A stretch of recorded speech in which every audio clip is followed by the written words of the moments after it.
This warning has been issued by the civil authorities. Do not evacuate. There were more infected than expected. Stay in your homes until all clear is given. If you are traveling to one of our evacuation sites, return to your residence immediately.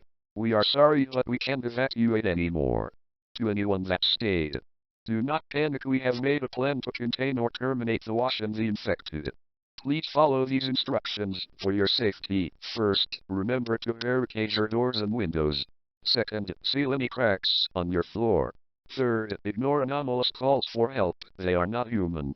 Fourth, use an attic as your shelter, as the wash will have a hard time getting to you. Fifth, do not fear it. The more you fear the infected or the wash, the closer they might be, as they can sense fear. Try to remain calm and take deep breaths.